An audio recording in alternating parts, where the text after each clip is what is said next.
And I'll tell you why. You're all probably wondering what this hose is up here. I heard my wife talk to Loretta and say, I don't know what that hose is. Okay, so have you guys ever fallen off your bike or hurt yourself and got a big owie? Okay, so when I was a kid and that happened, my mom would have this can or spray can and spray it on there, and it would hurt like you wouldn't believe, but it was supposed to heal it. Nowadays, there's this little salve called triple antibiotic. It doesn't hurt at all. But do you know, long, long, long time ago, before your grandpa ever existed, people in ancient times, they believed that the saliva or spit from your mouth had healing properties. So, can you believe that? That it would heal you. So, there was this man who couldn't see at all in the Bible, okay? And he meets Jesus. And so pretend, if you will, I have dirt in a little pot, just like Jesus did. He had it on the ground. And Jesus spit into the dirt.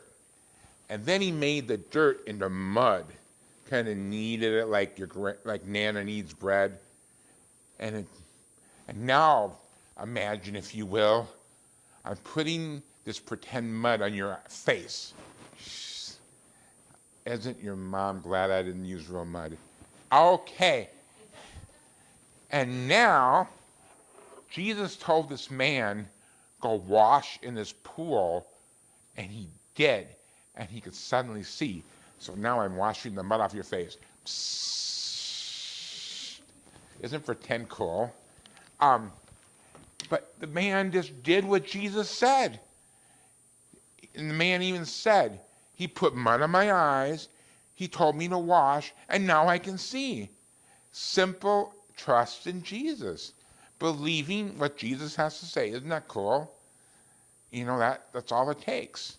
So anyway, have a good time in children's church, and I think even you got a little mud on your cheek. And I'm going to remember not to drink Dwayne's drink. Could be trouble. I would throw it at him. Yeah, so be like, hey, Dwayne, can you catch? Anyway, so before we walk into John 9, I have a few questions for y'all. Not the kind we say out loud, but the kind of questions we carry deep inside. The kind most people probably aren't going to voice in church. Like, why did this happen to me? Why didn't God stop it? Why do I have this in the wrong mode? Oh, there we go. So anyway, there's questions like, why didn't God stop this terrible thing? Or why does God feel silent when I need him most? Or why do some people get spared and others don't? These questions aren't theoretical. They show up in real life. A long time ago in college, my wife became friends with a woman named Mary Ellen. Mary Ellen had a rough road in life, more pain than most people should carry. But somewhere along the way, God began to steady her. She found herself at Oak Hills Bible College in Bemidji, Minnesota. She wasn't there long, but she made an impact. She touched lives, and people to this day remember her. And then tragically, Mary Ellen died far too young in a car crash. And when something like that happens, the questions come fast, don't they? Not sermon questions, real questions. Like, why her? Why now? Why would God allow that? What am I supposed to do with this kind of loss? Most of us don't say those things publicly. We bury them. We push them down. We tell ourselves, good Christians shouldn't think like that. But those questions are real. They come from deep pain. John 9 begins there. The disciples see a man born blind, and they ask the questions we all ask in different ways. Who sinned? This man or his parents? In other words, whose fault is it? And Jesus, he does something beautiful. He doesn't shame the question, he reframes it. You're looking for someone to blame, Jesus says, but this isn't about blame. This is about God's work. That's where we begin today, with questions we're afraid to ask, and a Savior who meets us in our grief, redirects our vision, and brings purpose and hope, even when we don't get the answers we want. So if you ever stood at the edge of loss asking why, John 9 is for you. Because Jesus doesn't just explain suffering, he steps into it and opens blind eyes. But first, let's read John 9, 1-5. As he passed by, he saw a man blind from birth. And his disciples asked him, Rabbi, who sinned, this man or his parents, that he was born blind? Jesus answered, It was not that this man had sinned or his parents, but the works of God might be displayed in him. We must work the works of him who sent me while it's day. Night is coming when no one can work. As long as I am in the world, I am the light of the world. So when early Christians heard this story, they recognized the disciples' questions as normal. In ancient culture, congenital disabilities were usually explained through blame. If someone was born blind, someone must have sinned. The child, the parents, or a previous generation. Suffering was treated like a moral scoreboard. So when the disciples ask who sinned, they aren't trying to be cruel. They're repeating the assumptions everyone carried. But Jesus shuts that whole framework down. He won't play the blame game. He won't turn this man into a religious debate. And he won't let suffering get wrapped up in a neat little explanation. He says, You're asking the wrong question. This isn't about who messed up. It's about what God is about to do in a world that is fallen and hurting. And to the original crowd, this would have landed like a shockwave. Jesus was taking apart a long-held belief and replacing it with a better one. God does not stand far from pain. He steps into it. We may not say it out loud, but we often think like the disciples, do we not?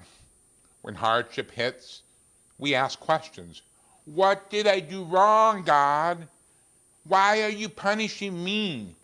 Why is this happening?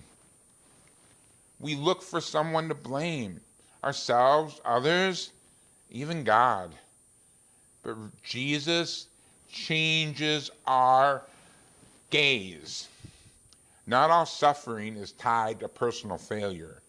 Not every hardship is the direct result of sin. And God is not standing right over us, ready to strike us with every misstep. Instead, Jesus invites us to see pain through a different lens. God is present in suffering, working in ways we can't see. He's not the author of our brokenness, but the Redeemer who steps into it. That means your struggle is not evidence of God's absence. Your hardship isn't proof of God's anger. Your pain is not pointless. Jesus sees you not as a problem to fix, but as a person to love. In the places you feel most helpless, he's already at work.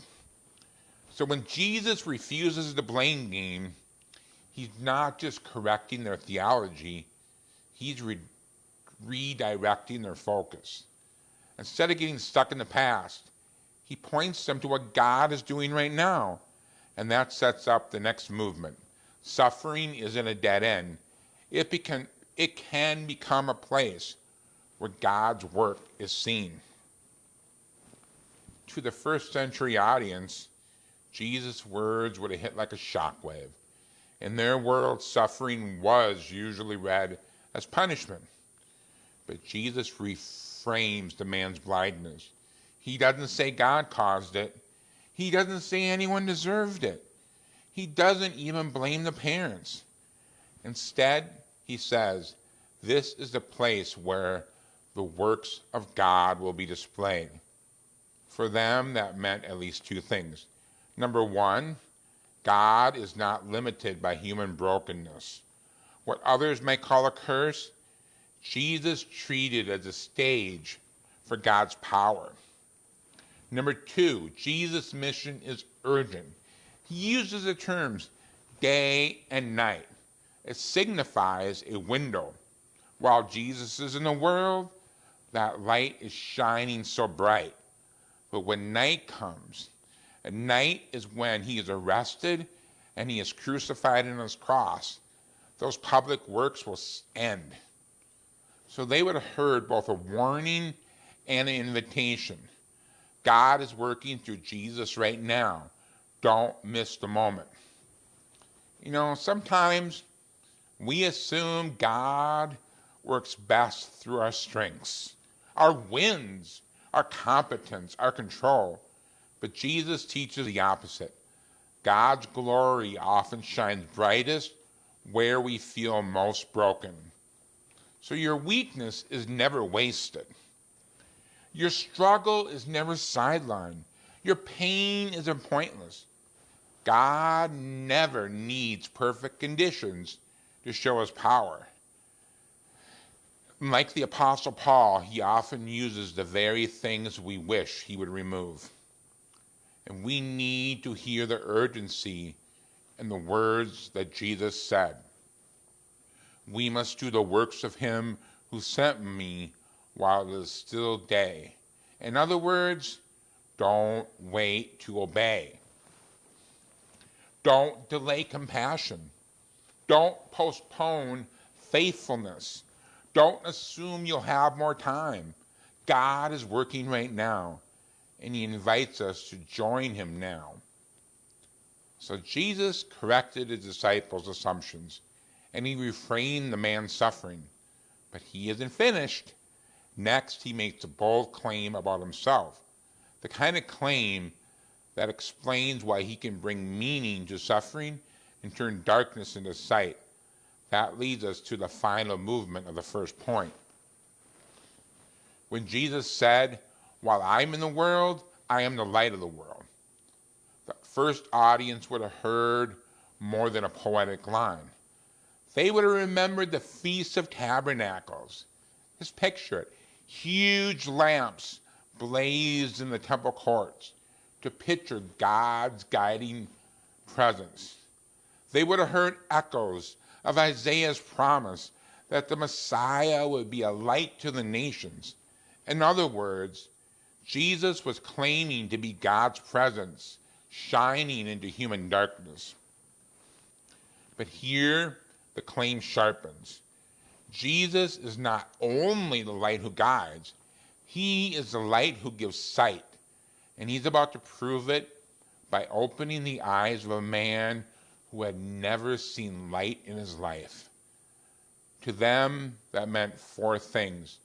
Number one, Jesus fulfills Israel's hope. The promised light has arrived. Number two, Jesus brings revelation. Where he shines, truth becomes visible. Jesus' time is limited. While I'm in the world, signals urgency. And finally, number four, the miracle is a sign. Healing a man born blind isn't random kindness, it's a messianic demonstration. They would have understood. Only the true light of the world can open blind eyes, physically and spiritually. Oh man, we live in a world full of confusion. We live in a world of darkness, and we live in a world of spiritual blindness. People stumble through suffering, identity, purpose, and truth. Into that darkness, Jesus still says, I am the light of the world. That means Jesus is the only one who helps us see clearly. Without him, we misread pain, we misunderstand ourselves, and we misjudge God. Number two, Jesus brings clarity when we feel lost. He shines light on our questions, our wounds, and fears. Three, Jesus exposes what we'd rather hide. Ain't that the truth? Light reveals, and that can sting, but it's aimed at healing. Like ever since I had both my eyes taken care of and the cataracts gone, I keep seeing a messy kitchen. I keep trying to clean, and it like the dirt keeps reappearing. Before I couldn't see it, but that's what happens when Jesus shines into our life. You know, the first time you become a Christian, suddenly you see sins you never saw before.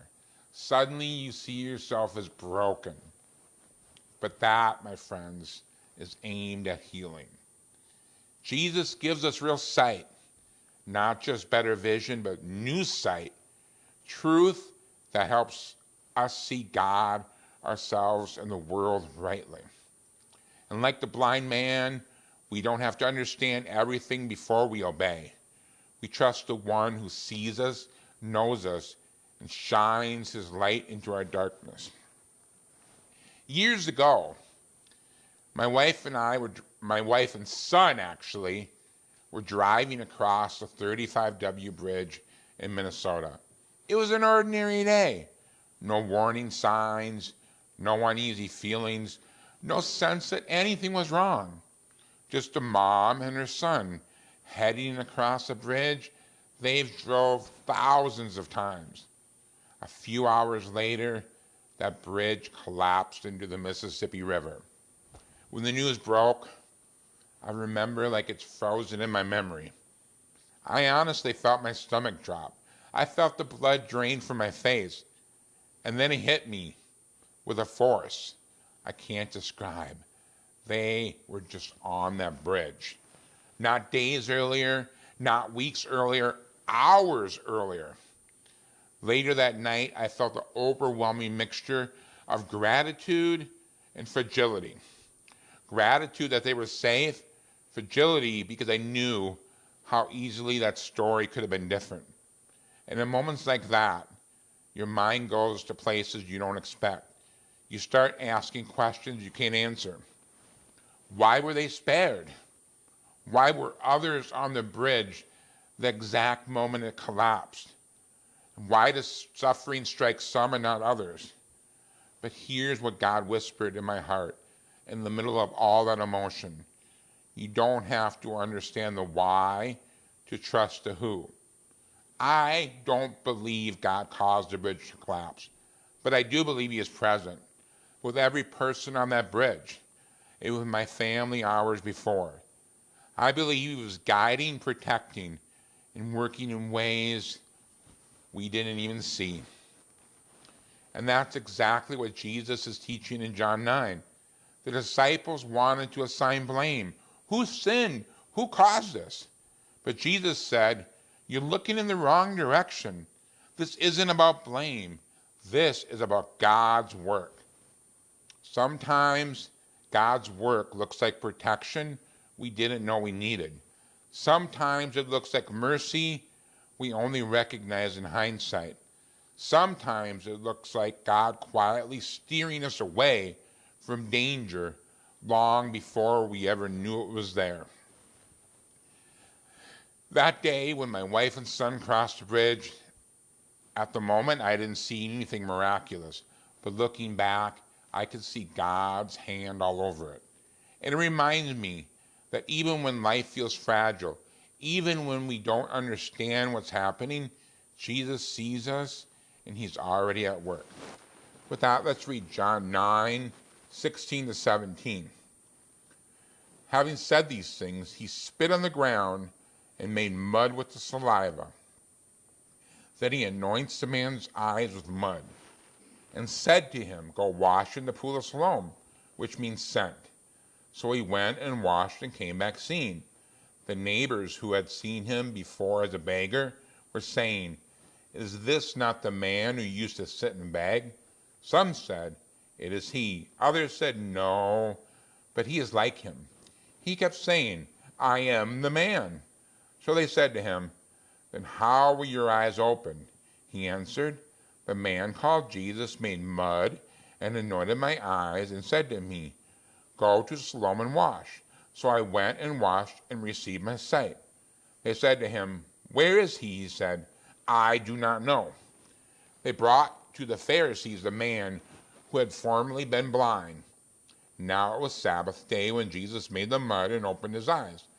So the Pharisees asked him again how he had received his sight. And he said to them, He put mud on my eyes, and I washed, and I see. Some of the Pharisees said, This man is not from God, for he does not keep the Sabbath. But others said, How can a man who's a sinner do such things? And there was a division among them. So they said again to the blind man, What do you say about him since he opened your eyes? He said, He is a prophet.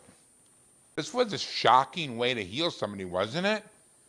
To spit on mud or dirt and turn it into mud. But for the early Christians, this wouldn't have been shocking. It would have been deeply symbolic. Jesus doesn't simply speak or touch the man's eyes. Like I said, he spits on the ground, makes mud, and smears it on the man's face. To us, that sounds strange. To them, it carried meaning. Like I told the little kids, in the ancient world, saliva had healing power in the ancient world.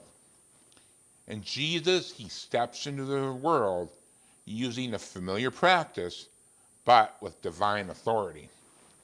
Second, kneading mud was counted as work under the Sabbath rules. So Jesus, I love this when he does this. Jesus does this to confront a system that prized regulation over restoration. But showing God's compassion isn't bound by tradition. And third, they use the word to anoint. And that would have stood out. Jesus isn't just applying mud, he's marking the man for a divine encounter. So then Jesus sends them to the pool of Siloam, connected to cleansing, worship, and the Feast of Tabernacles. And then you have the little note by John which said sent, which means pointing to Jesus, the one sent from the Father. The power isn't in the water, but in the one who sends him. And this is the most coolest thing. And the man obeys. No debate, no delay. He goes, he washes, and he sees. For the original readers and for us, this is a real picture of faith. Obedience before understanding. Trust before sight. We often want God to work in ways that feel clean, predictable, and comfortable. But Jesus brings sight through a messy, earthly, unexpected process, one that requires trust. That's often how God works in us. Sometimes the steps don't make sense. Sometimes obedience feels like walking blind towards something we can't yet see. But transformation begins with trust. We obey it first, and clarity comes later. And when Jesus opens our eyes, you can remember when Jesus first opened your eyes, everything shifted. Old labels lose their grip. Old limitations lose their power. Jesus creates sight where there was none, light where there was only darkness. And like this man, our obedience becomes a doorway to his testimony people can't dismiss. You know, early Christians, they would have felt immense tension right away. This man, born blind from birth, is now walking around with sight. And the people don't know what to do with him. His neighbors had passed him for years. They knew his voice. They knew his posture. They knew his begging spot was right over there. They thought they knew his story. But this change is so dramatic. They can't even agree on who he is. I mean, think about it. I had both cataracts done, right? there was a little blurriness. I'm imagining Jesus is doing this. This guy couldn't see at all, and now he can see. It is an amazing miracle. But because of this, they can't even agree on who he is. Some say, it's the man. No, it just looks like him. This language suggests an ongoing argument, questioning, doubting, debating. In the middle of all this confusion, the man speaks with calm clarity. I am the man. Okay, so I know he uses the word I am. It's not a divine claim, but it is a bold statement. My identity has been rewritten by what Jesus did. And they ask, how did this happen? A man called Jesus made mud, told me to wash, and now I see. Simple as that. No hype, no guessing, just truth. For the original hearers, this was a model of witness. Say what you know, tell what Jesus did, and let the changes speak. You know, I was just reading this morning about Moses. Moses was supposed to talk to the Pharaoh. And Moses says, I can't talk. I stutter. I don't know what to say. It's like, you don't need to be a preacher to be a witness for God. You just simply say what you know. Tell what Jesus did, and let others see the change.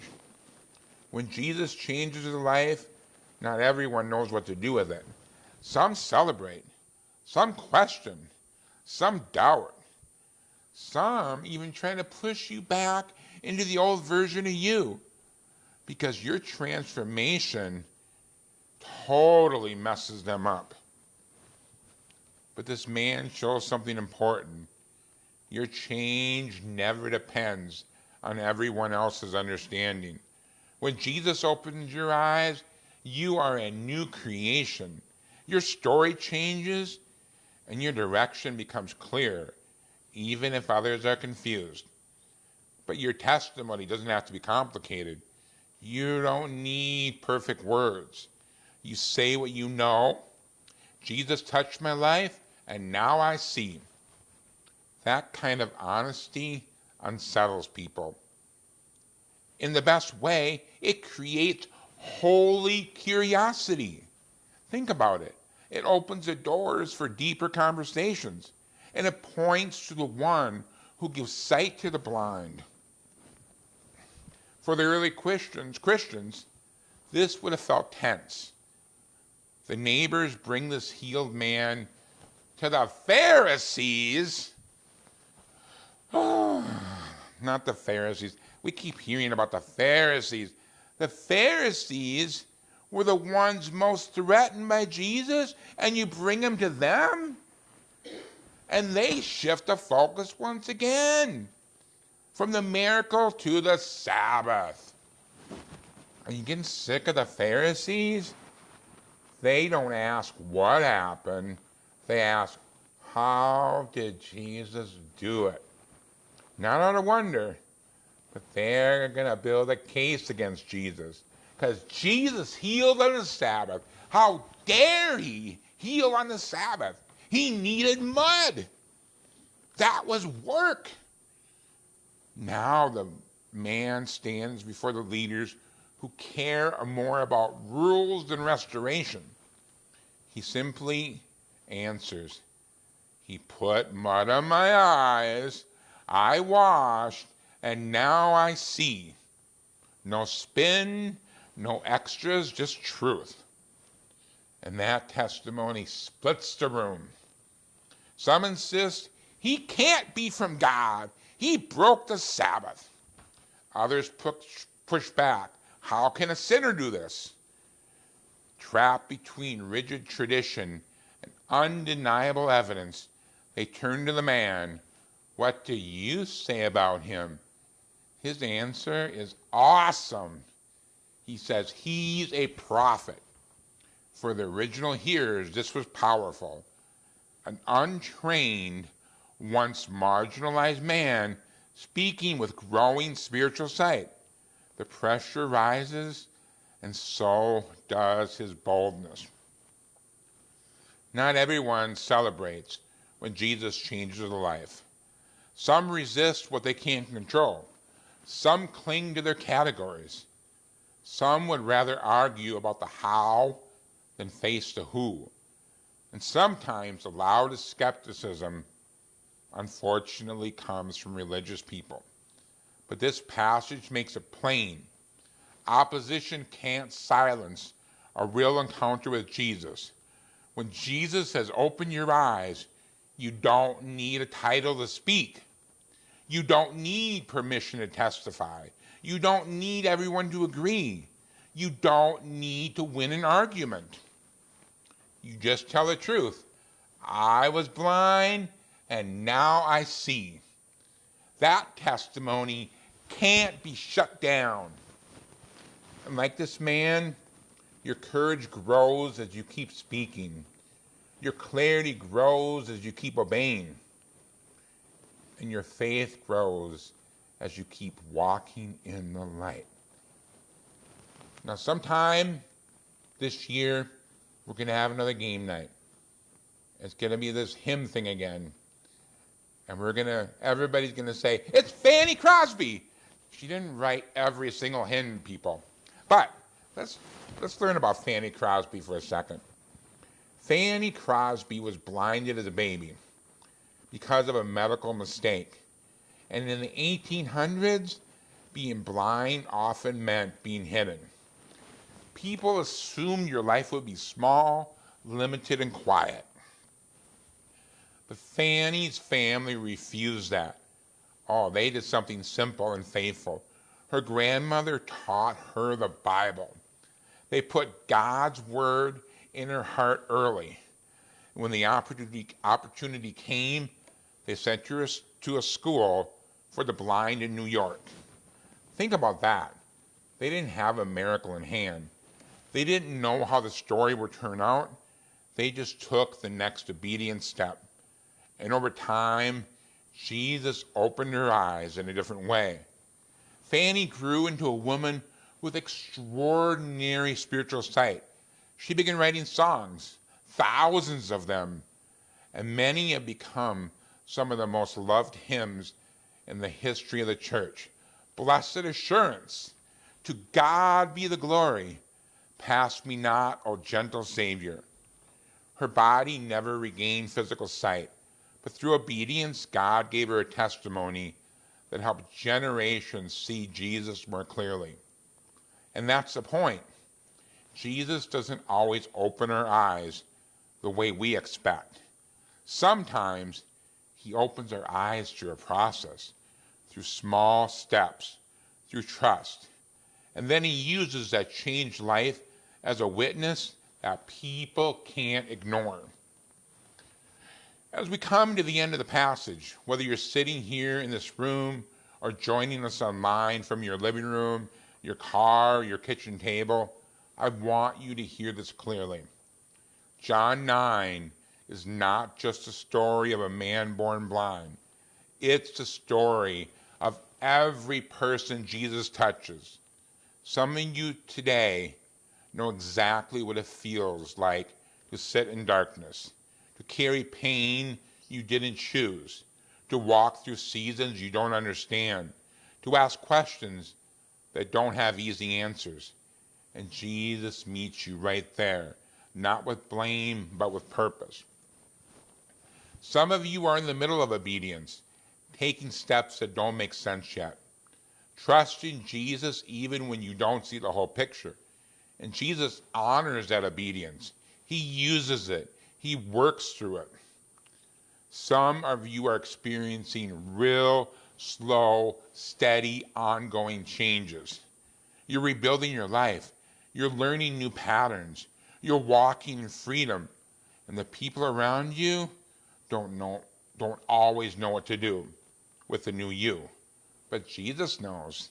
He sees you. He knows you. And he is working in you. And here's a challenge for every single one of us, in person and online. If Jesus says, open your eyes, don't go back to living like you're still blind. Don't go back to the old patterns. Don't go back to the old tables. Don't go back to the old identity. Don't go back to the old darkness. Walk in the light you've been given. Obey the voice that called you. Tell the story only you can tell. You may not have all the answers. You still may be in the process. You may still be learning to see. But your testimony is powerful because it's real. I was blind and now I see. That's the story that changes families. That's the story that brings hope to the hurting. That's the story that shines light into the darkness. That's the story that points people to Jesus. So whether you're here in the sanctuary or watching from a million miles away, Jesus is asking you the same questions he asked the man at the end of this chapter. Do you believe in the Son of Man? Not just with your words, not just with your mind, but with obedience, with your courage, with your life. Because when Jesus opens your eyes, everything changes.